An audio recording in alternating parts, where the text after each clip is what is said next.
형체를 알아보기 힘들 만큼 부서진 차량. 아이고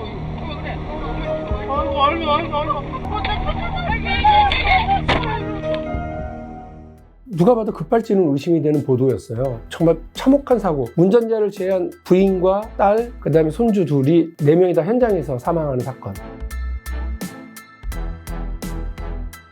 이 사건이 어떻게 처리되나 관심 갖고 있었는데 오히려 사고를 낸 것으로 인해서 그분을 가해자로 과실이 있는 최대 피해자라고 할 수 있는 그 운전자를 기소 의견으로 검찰에 송치한다는 보도가 나오더라고요. 예. 솔직히 말해서 피가 거꾸로 솟더라고요.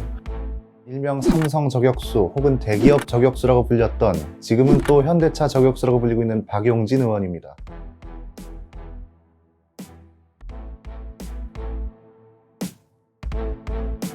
자동차 제작사가 가지고 있는 힘, 영향력 이런 것들이 언론에만 미치겠어요? 국회에도 미치고 관료사회에도 미치고 법원에도 미치고 검사들한테 미치겠죠. 이러니 우리 사회에서 거대한 제작사와 우리의 고객님이 되어야 될 소비자가 완전 봉되는 사회.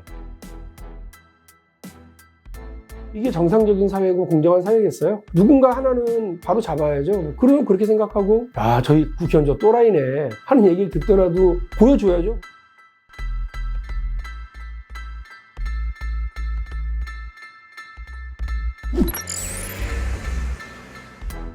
예, 지금 제 옆에 나와 계신 분은 일명 삼성 저격수 혹은 대기업 저격수라고 불렸던 지금은 또 현대차 저격수라고 불리고 있는 박용진 의원입니다. 아마 많은 분들이 기억하시기로는 2016년 부산 산타페 급발진 사건 때부터 박 의원을 기억하시는 분들도 계실 텐데요. 2001년 대우자동차 정리해고 반대 전국민중대회에 참여했다가 구속되었고 고 노무현 전 대통령 취임 1주년 사면으로 출소하기도 했습니다. 자동차 관련 문제 외에는 비리 유치원 명단을 공개하여 유치원 3법을 발의했고 최근에는 현대자동차 세타2 엔진 결함과 호나 일렉트릭 화재건을 앞장서서 지적하기로 했죠. 정작 본인께서는 자동차 전문가가 아니라고는 합니다만 어쨌거나 자동차 문제 쪽에서 계속 두각을 드러내고 있는 박용진 의원이 지금 제 옆에 나와 계십니다. 어서 오세요.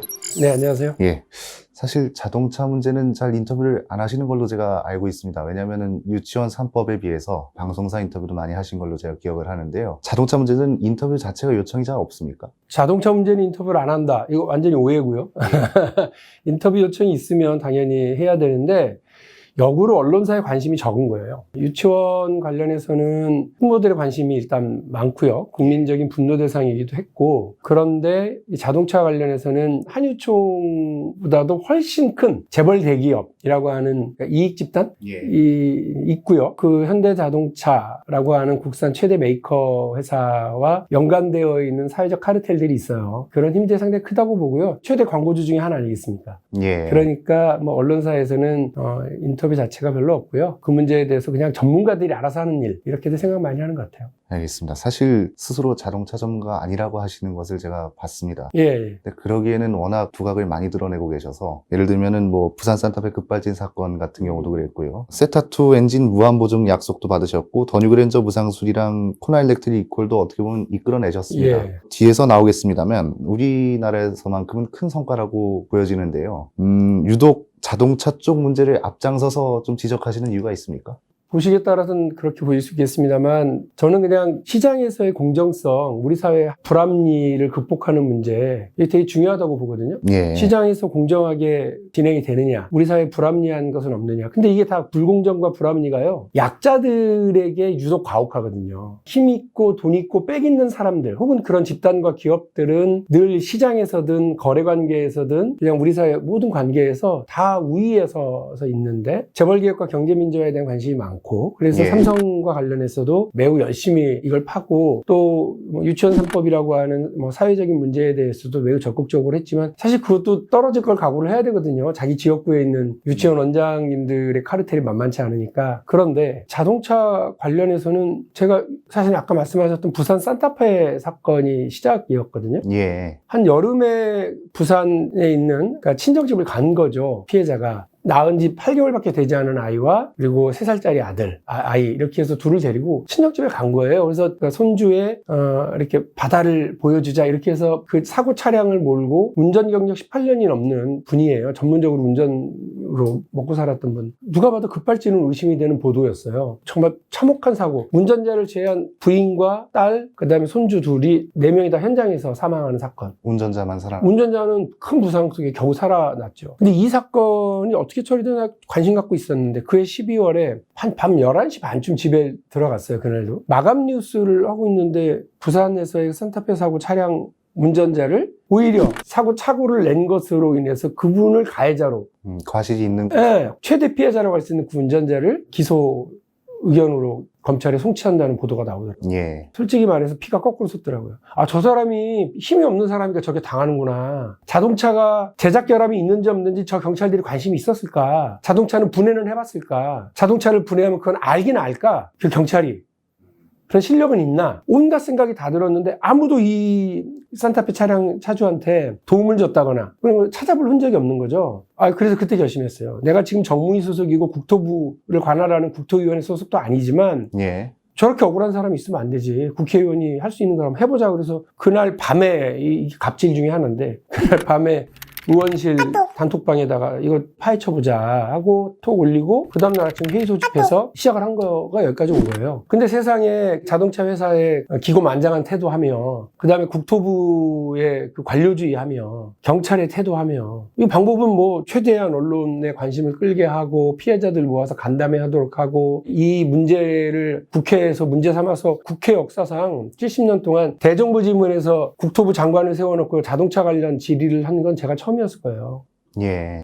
아마 뭐 엄청 당황하더라고요. 강호인 장관이었는데 국토부 장관 엄청 당황하고 아는 팩트도 하나도 없고 질문지를 줬는데도 대답도 엉성하고 계속해서 자동차 회사 편을 들고 그 영상은 지금 이제 올라 있어요. 근데 그런 일 과정 속에서 산타페 차주는 무혐의로 끝났어요. 그래도 억울하죠. 그게 어떻게 무혐의예요. 예. 가해자가 제작사는 아니었는지에 대한 생각도 하지 않고 접근도 하지 않는 그런 수사가 무슨 의미가 있겠어요. 사실상 원인을 찾으려고 하는 행동도 안 보이고요. 누군가에게 이 책임을 뒤집어 씌우려고만 하는 거죠. 전 세계적으로 제작 결함, 급발진과 관련해서 모든 제작사들이 똑같이 뭐 회사 기밀이라는 등 이런 등등의 이유를 내세워서 공개를 하지 않는데 이런 부분들을 처벌하거나 강제적으로 조사할 수 있는 권한조차도 없고 그 원인인 그 부품들과 관련해서 제대로 들여다볼 만한 기술이 대한민국 정부에 없다. 라고 하는 사실을 알게 됐고 결국 그러면 수사를 하든 조사를 하든 누가 그러면 그 문제에 대해서 이게 맞아요 틀려요를 얘기를 해줘요? 제작사인 현대자동차라는 거예요. 얼마나 기가 막혀요. 그런 그 제작사가 우리가 잘못 만들었는데 얘기하라고 말해요? 정부가 뭐 이래. 진짜 분노했죠 저는. 알겠습니다. 사실 이 방금 전 질문을 왜 드렸냐 하면요. 말씀 주셨지만 정무위 소속이십니다. 예. 사실상 국토교통위가 하는 일을 대신 해주시고 있구나. 뭐 이렇게 보시는 분들도 계시더라고요. 정작 국토교통위 쪽에서는 뭐 자동차 문제에 크게 관심이 없다고 보여지기도 하고요. 이에 대해서는 좀 어떻게 생각하십니까? 어쨌든 제가 아까 말씀드린 것처럼 자동차 문제와 관련해서 뭐 하다 보니까 박용진이 제일 열심히 한다더라. 그러니까 국토부 관계자들도 아니 저 사람은 국토위원회도 아니면서 왜 우리한테 이런 자료 내놔라 저런 자료 내놔라 이러고 왜 그렇게 우리를 괴롭히냐 막 이러더라고요. 그러나 대한민국 국회의원이 억울한 사람이 있지 않도록 하고 시장에서 사회에서 학교에서 부당한 일이라든지 불공정한 일, 불합리한 일들이 벌어지지 않도록 하는 것이 자기 역할이라고 생각을 한다면 소속이 어딘데 무슨 상관이 있겠습니까? 제가 정무위에서 그 재벌개혁 경제민주화를 막 하다가요. 진짜 말도 되지 않는 처분을 받아가지고 갑자기 교육위원회로 간 거예요. 예. 그래서 저는 쫓겨났다고 표현을 했어요. 재벌 건들면 쫓겨나는구나.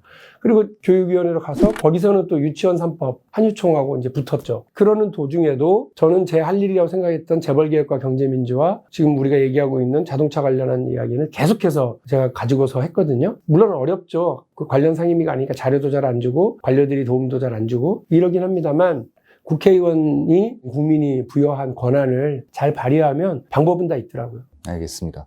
반복되는 질문일 수도 있는데요. 사실 저희가 결함 관련 인터뷰를 하거나 자료를 찾다 보면은 결국은 법과 제도가 허술하다는 지적을 하지 않을 수가 없어서 국회의원분들의 역할이 좀 큰 것 같습니다. 네. 실제로 보시는 분들도 그렇게 많이들 지적을 하시고요. 그런데 정작 국회의원들은 계속 말씀 주신 것처럼 자동차 쪽 문제는 크게 관심이 없는 것 같고 현대차 관련해서도 크게 관심이 없는 것 같아서 진짜 실제 국회의원 입장에서 보시기에는 좀 어떠십니까? 아무래도 로비력도 대단할 거예요. 예. 최대 자동차 메이커고 또 언론에 대한 영향력도 크죠. 이게 실제로 있었던 일이에요. 일요일인데 김광호 부장이라고 다들 뭐 아실 거예요. 현대자동차에서 제작 결함이었다라고 하는 내부 자료를 공개한 분이죠. 이런 내부 고발자가 잘 보호되어야 되는데 그렇지가 않았던 거예요. 현대자동차가 계속 이분을 재판으로 끌고 가고 뭐 고발하고 박을 계속 가했고 언론에서 전혀 보도를 하지 않았었죠. 그래서 저하고 같이 이런저런 일을 하시다가 이분이 국민권익위원회에서 해고 취소 처분을 하도록 권고를 받았어요. 예. 그러니까 자동차 회사에서 그걸 받아들여야 되는데 자동차 회사가 그래? 취소 처분을 에 대해서 따르지 않아도 된다고 하는 재판으로 가자는 거예요. 그러니까 한 3, 4년 걸리겠죠, 재판. 더 가면 5, 6년 넘게 갈 건데 이러는 사이에 내부 고발자들, 양심적 고발자들은 그야말로 말라 죽거든요. 경제적으로도 힘들고. 그러니까 너무 분노스럽다고. 세상에 개인과 기업 간의 이런 관계가 아니라 국가기관이 명령을 내렸으면 그걸 일단 따라야죠. 예. 따르면서 다음 처분을 자기들이 해야지. 그게 아니라 국가기관이 내린 그 명령과 처분을 그야말로 무시해버리고 자기들 멋대로 하는 거잖아요. 얼마나 분노스럽든지 일요일날 아침에 제가 성당에 가기 전에 트위터에 올렸어요. 이런 건 좌시하면 안 된다. 너무 분노스럽다. 대한민국에서 그러면 돈 없고 힘 없고 백 없는 개인은 양심적으로 살아갈 수도 없단 말이냐고 딱 올렸대요.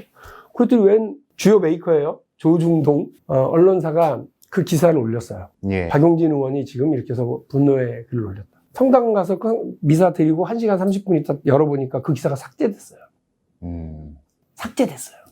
기사가 삭제됐다고요. 아무리 인터넷이지만. 근데 이미 본 사람도 엄청 많았는데. 그래서 그 회사의 기자들한테 물어봤죠. 이게 무슨 짓이냐. 그러니까 정확하게 말씀드리면 의원님, 저희도 참 면목이 없습니다. 이런 실정이에요. 뭐 국회의원들이 무관심한 부분도 있겠지만 자동차 제작사가 가지고 있는 힘, 영향력 이런 것들이 언론에만 미치겠어요? 국회에도 미치고 관료사회에도 미치고 법원에도 미치고 검사들한테 미치겠죠. 이러니 우리 사회에서 거대한 제작사와 우리의 고객님이 되어야 될 소비자가 완전 봉되는 사회. 그리고 뭐가 잘못 벌어지면 자기가 정말 분노해서 막 이리 뛰고 저리 뛰고 해도 완전히 무시되는 사회. 이게 정상적인 사회고 공정한 사회겠어요? 누군가 하나는 바로 잡아야죠. 그러면 그렇게 생각하고 저희 국회의원 저 또라이네 하는 얘기를 듣더라도 보여줘야죠. 국회의원 한 명 정도는 니네 영향력, 너희들의 로비력 이런 거에 신경 쓰지 않아 라고 하는 사람은 하나 있어야죠. 또라이 소리 듣는 기자도 하나 있어야 된다고 보고요. 또라이 소리 듣는 검사도 하나 있어야 된다고 보고 또라이 소리 듣는 국회의원도 하나 있어야 된다는 게 제 생각이에요. 알겠습니다. 사실 이게 민감한 질문일 수도 있었는데 계속 말씀을 주셔서 그래서 결국에는 일각에서는 현대차 국토부 사이에 카르텔이 있다. 이렇게 얘기가 나오고 있기까지 합니다. 제가 대정부 질문 때 그 얘기 했는데 오죽하면 우리 국민들 사이에서 국토부 항공과는 대한항공 출장소고 국토부 자동차과는 현대자동차 출장소라는 얘기를 듣습니까? 부끄럽지 않으세요? 그랬더니 장관 얘기가 의원님 그건 좀 지나치신 뭐가 지나쳐요 그랬지. 그러니까 이게 정부기관과 가장 가까이 있는 분께서 보시기에는 근거가 있는 얘기로 들리신다는 말씀이시죠? 생각을 해보세요. 자동차 결함과 관련해서 뭐 중재위원회가 소집이 되는 제도가 있거든요. 예. 가봤더니 현대자동차 하청업체 사장이 와서 그 중재위원회 위원장이거나 중재위원으로 와 있는 이런 제도가 어디 있어요? 그 얘기를 듣는 국회의원들이 혀를 차더라고요. 예결산 위원이라서 예산 관련 다루는 자리에서 지금 우리 장관이죠. 이제 뭐 교체 대상이라고 하는데 예. 김현미 장관한테 그걸 물었더니 김현미 장관도 본인도 놀래. 이런 일이 있습니까? 주변의 국회의원들이 다 혀를 차요. 그런 일이 누가 만들었겠어요? 그 조항을 누가 만들었겠어요? 관료들이 만들었겠죠. 그 사람을 안 친 것도 누가 했겠어요? 국토부 관료들이 했겠죠. 그 레몬법 중재위원장이 블루핸즈 대표라는 내용, 보도는 저희가 아마 최초로 한 것으로 기억을 합니다. 그 당시에 김현미 장관에게 직접 얘기도 하셨고, 예. 김현미 장관은 당시에 확인해보겠다, 뭐 이런 식으로 대답을 했는데 그 이후에 뭐 개선된 게 있습니까? 문제가 있었군요. 인정을 했고요. 사실이란 문제가 있는 거라고 보인다. 이렇게 얘기를 하고 추후 조치하겠다고 했고요. 이제 앞으로는 그런 일 안 하겠다 정도가 다죠. 그러나 저는 하여간 끝까지 가야 된다고 생각을 해요. 돼요, 모든 일은. 그래서 개인이 그렇게 하는 게 중요한 게 아니고요. 적어도 대한민국 정도의 이 거대한 규모면 시스템으로 해야 되고, 제도 개선으로 가야 되고, 법의 개정으로 가야 되고, 이렇거든요. 유치원 원장님들이 착해지셔야 돼요. 그게 아니고요. 예. 유치원 원장님이 착하든 착하지 않든 투명 회계 시스템, 이게 에듀파인이 들어가야 됩니다. 그래서 그 법으로 강제한 거거든요. 그러니까 제도 개선, 법 개정, 이게 다 된 것처럼 그 중재위원회와 관련해서도 이제는 이해 관련자들이 들어가서는 안 된다고 하는 걸 명확하게 내규로라도 잡으라고 지금 하고 있는 중이에요. 사실 그 계속 관련해서 TF팀을 만들어야 된다 이렇게 좀 주장을 하고 계신 것 같더라고요. 예. 그거는 좀 어떻게 진행이 되고 있습니까? 뭐 그분들 얘기는 국토부가 권한을 좀 강화시키는 법안이 통과가 됐고 관련된 조사 권한이라든지 이런 것들을 좀 할 수 있으니까 조금만 더 기다려 달라. 예. 이런 겁니다.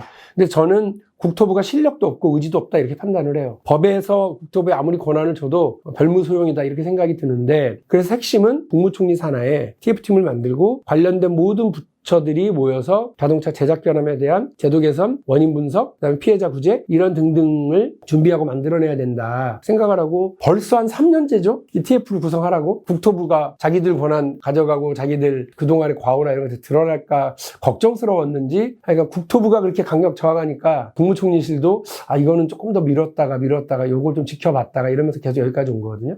저는 제 말이 맞다고 봐요. 국토부가 아무리 잘하려고 해도 국토부 실력 안 되고요. 그렇기 때문에 자동차 제작 결함과 관련해서 국민 피해를 더 이상 확산시키지 않도록 하려면 바로잡아야 된다. 두 번째, 현대자동차에도 제가 여러 차례 얘기했어요. 아니 여보세요. 당신들이 잘못 만들어서 일부러 잘못 만들 리는 없잖아요. 제작사가. 그게 시장에서 확인되면 그걸 찾아주셔서 감사합니다. 그래야 된다. 소비자한테. 그러면 우리가 제작 결함을 바로잡겠습니다. 우리가 무슨 마이크로소프트 무슨 쓰고 나면 관련된 리포트를 보내주시겠습니까? 라고 물어본다고요. 예. 그러면 그걸 고맙다고 하잖아요. 그래서 계속해서 버그를 찾아내는 게 제작사 역할이거든요. 그래서 모든 제작은 그것이 뭐 IT 분야든 그냥 일반 기계를 만드는 분야든 간에 한 1%에서 2% 정도의 제작 오류가 생긴다는 거예요. 그 제작 오류를 잡아주는 게 소비자 그렇게 봐주면 얼마나 고마워요. 근데 그게 아니라 무조건 은폐하고 숨기고 나몰라라 그러고 오히려 상대를 욕하고 공격하고 이러면 어떻게 시장에서 그 오류를 잡아낼 수가 있겠어요. 현대자동차도 태도를 바꿔야 되고요. 우리가 무조건 우월적 갑이다 이럴 게 아니라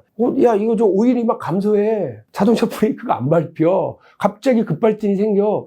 이유를 찾아야죠. 국가는 시민 안전을 위해서, 제작사는 소비자의 만족, 이거를 위해서 서로 그렇게 협업하고 노력을 해야 되는 거 아니에요? 그런데 국가는 해태하고 제작사는 나몰라라 그러니까 세월호 같은 일이 벌어지고 그러니까 가습기 사태 같은 일이 벌어지는 거예요. 얼마나 많은 피해가 생겼습니까? 지금 자동차 결함 관련해서도 얼마나 많은 피해가 있어요. 근데 이렇게 나몰라라, 양쪽이 다 나몰라라 하는 거 국회에서 한 명이라도 이건 뭐 문제 제기를 해야 되는 거죠.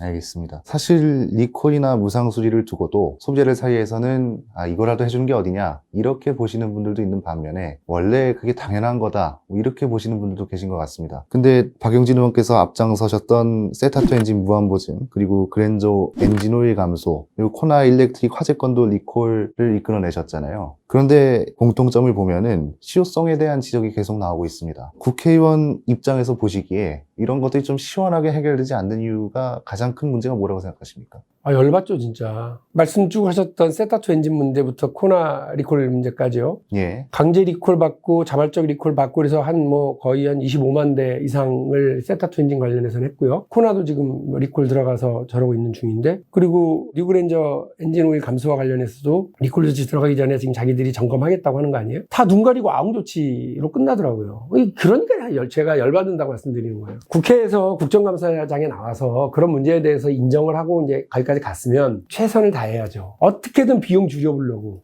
어떻게든 이거 숨기려고 그러고. 그렇게 하면 무슨 개선책이 나오겠어요. 저는 현대자동차가 이런 태도 바꿔야 된다고 생각하거든요. 여러 차례 현대자동차 관련자들 불러서 당신들 나한테 로비할 생각하지 말고 내 방에 와서 내가 제공하는 차하고 밥 먹고 나하고 얘기 좀 하자 그래서 두어 차례 같이 했거든요. 근데 그때 제가 드렸던 말씀이 그거였어요. 아까 말씀드렸던 소비자 역할로 인정하고 그걸 받아들이면 된다. 두 번째, 나한테 약속하고 국회하고 약속한 건 국민한테 약속한 건데 그걸 좀 성신성의껏 해야 되는데 눈 가리고 아무하는 조치로 끝나면 어떡하냐. 그러니까 국민들은 더 화가 나잖아요. 더 화가 나서 이런 문제에 대해서 저는 적어도 회사의 도덕적 민감성들을 좀 가질 것을 촉구를 해요. 그게 회사의 장기적 차원에서 이익이라고 저는 보거든요. 그래서 저희 공개적으로 다시 한번 말씀드리는데 정부가 강제하고 이렇게 할 수도 있죠. 근데 국회의원은 한 번 정도밖에 국감 때나 겨우 불러서 이렇게 지적하는 게 다니까 제가 말씀드리는 건 자동차 회사 자체가 스스로 소비자들이 만족할 때까지, 소비자들이 오케이 할 때까지 라고 하는 태도로 계속해서 그걸 해줘야 된다. 소비자들 중에 과장되게 얘기하고 이런 사람도 있다고 그러면 자기들이 기술력과 이거 원인을 밝힐 수 있는 힘이 있으니까 그건 바로 잡되, 하겠다고 했던 리콜 조치나 하겠다고 한 뭐 우상소리 조치 이런 것들에 대해서는 좀 성신성의껏 해주시는 게 맞다고 봅니다. 사실 저희 소개 멘트에 뭐 삼성 저격수, 뭐 대기업 저격수 이런 얘기도 있지만 최근엔 또 국강스타라는 얘기도 있습니다. 2017년에는 현대차 여승동 사장을 세우셨고 서보신 사장을 올해 또 국정감사장에 세우셨는데요. 원래는 정의선 회장을 증인으로 출석 요구했다고 들었습니다. 근데 이게 불발된 이유가 있습니까? 국회가 자기 스스로 자기 권한을 깎아먹고 있다 이런 평가를 하거든요. 국회의원들끼리 의결하면 이제 와서 증인으로 출석을 해야 됩니다. 근데 국회의원들 스스로가 재벌들은 부르지 말자, 재벌 총수는 부르지 말자 이런 얘기들을 해요. 사장 정도 부르는 것도 정말 힘듭니다. 예. 그 회사의 최고 책임자가 와야 되잖아요. 2016년에는 사장도 아니고 부사장이었나? 하여간 뭐 자기가 엔진 제작의 최대 책임자라고 했던 사람이 왔어요. 와서 순 거짓말만 하고 있어요. 그래서 제가 우리 정무위에서 그랬죠. 이 말이 됩니까? 국회 모욕을 하고 능욕을 해도 유분수지. 이게 우리들만 욕한 겁니까? 현대자동차 아무 책임도 없는 사람이 와가지고 엘라바마 공장은 새로 지어서 먼지가 많고 한국의 아산 공장은 먼지가 별로 없다는 거예요. 오래된 공장이라서 잘 매일매일 청소해서. 그게 처음엔 원인이라고 그랬죠. 현대차. 아니 그게 진짜 그렇게 말이 막걸리예요. 정말 화나더라고요. 그런 식으로 국회에 와가지고 국회의원을 능욕하고 국민들을 얕잡아보는 태도를 보이고 갔어요. 그 다음부터는 사장 아니면 안 된다. 그 회사 책임자니까 어쨌든 사장도 한두 명이 아니잖아요. 거기는. 예. 그 분야, 그 관련해서 서비스 관련 품질 담당 불러라. 그렇게 해서 여승동 사장, 서보신 사장이 이렇게 온 거죠. 그 정의선 회장을 증인으로 신청한 이유는 뭔가요? 현대 기아 그룹 최고 책임자 아닌가요? 네, 그분이 당연히 와서 이 얘기를 해야죠. 말은 멋있게 하잖아요. 현대자동차는 더 이상 자동차 회사가 아니다. 뭐 미래지향의 스마트 도시를 만들어 나갈 스마트 모빌리티 회사다. 예. 멋있다. 그럼 지금 있는 거라도 좀 잘하셔야죠. 내연기관부터라도. 전기자동차, 전장자동차, 수소차 가시기 전에 스마트 시티 가시기 전에 소비자들이 이걸 엄청나게 사주고 있으니까 그 다음 단계들을 계획하시는 거 아니겠어요? 그럼 그 소비자들한테 최대한의 그 서비스를 하고 만족을 주셔야죠. 깔아뭉개고 가신 문제는 아니잖아요. 라고 물어보고 싶었어요. 사실 오늘 이 질문을 드리려고 모신 것도 없지 않은데요. 미국 레몬법의 경우에는 법적 강제성이 있지만 한국형 레몬법은 단순 권고사항에 불과하다. 이런 얘기가 많잖아요. 이미 뭐 아시는 분들도 많고요. 사실 이게 좀 이해가 되진 않습니다. 왜냐하면 법의 의미라든가 취지는 명확한데 한국으로 들어오면서 이른바 짝퉁 레몬법이다. 뭐 이런 얘기도 있는데요. 국회에서는 이거에 대해서 좀 개선 의지가 있습니까? 제가 제 얼굴에 침뱉는 것 같아서 그렇긴 한데 국회에서 재벌 대기업들과 관련해서 법을 만들면 되게 낮은 수위로 만들고요. 그 법을 어기게 되면 처벌받아야 되는 조항도 아예 만들질 않거나 낮은 처벌을 받게 돼요. 제가 엊그저께 법안이 통과가 된 것 중에 CVC라는 게 있습니다. 예. 일반 지주회사에 벤처투자 회사를 두는 건데 이게 금융업이라서 못하게 돼 있던 걸 이번에 허용해 준 거죠. 상당히 규제를 완화해 준 거예요. 그 나중에 막 일감을 몰아주고 키워서 그 회사를 총수가 가져가면 되겠어요? 안 되겠어요? 안 되죠. 그러니까 그걸 못하게 금지를 했어요. 금지하자. 그랬더니 좋다. 그래서 금지를 했어요. 처벌 조항을 준용하자고 그랬더니 기존에 있는 건 이런 지주회사가 행위를 잘못하게 되면 처벌받는 건 3년 이하의 징역과 2억 이하의 벌금, 형사벌을 처할 수 있도록 돼 있어요. 그대로 준용하자 그랬더니 공정위도 난리, 의원들도 난리. 밤 늦게까지 진짜 몇몇 의원들하고 싸워서 방망이 두드리기 전에 준용하는 거. 이미 법에 있는 걸 준용하는데 그것도 준용 못 한다는 거 아니에요. 너무 내밀한 얘기를 했는지 모르겠지만 그렇다는 거예요. 그러니까 국회의원이 저처럼 점잖고 젊고 잘생기고 똑똑하고 이런 사람들이 또라이 국회의원이라고 수근수근 소리를 들어야 될 정도로 막 뭔가를 해야 이게 이렇게 되는구나 라고 가는 거. 슬픈 일이죠 사실은. 저도 되게 합리적으로 대화를 잘해요. 그런데 이때는 내가 지금 눈빛도 바꾸고 태도도 바꾸고 저 친구 해달라는 대로 안 되면 다 파토나겠구나 라는 느낌을 주지 않으면 안 된다는 거. 이게 너무 당연한 일을 적용하는 게 너무 힘들더라고요. 그러니까 아까 말씀하신 것처럼 레몬법을 만들어도 권고사항, 기분 좋으면 받고 기분 나쁘면 안 받아도 되게 하고 회사가 알아서 하도록 하고 솜방망이 처벌로 끝나고 그 기소도 하지 않고 검사가 어쩌다가 기소를 해도 법원에 가서 판결도 가장 솜방망이로 끝나고 판사가 무슨 판결을 해도 사면해주고 이런 식으로 가면 되겠어요?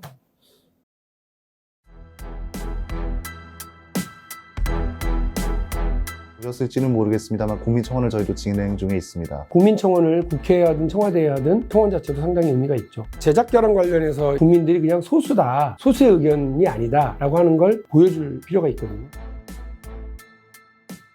현대차 저격수라고 불리고 계셔서 현대자동차가 어느 정도로 개선을 하면은 이 저격수 타이틀을 내려놓으실 생각입니다.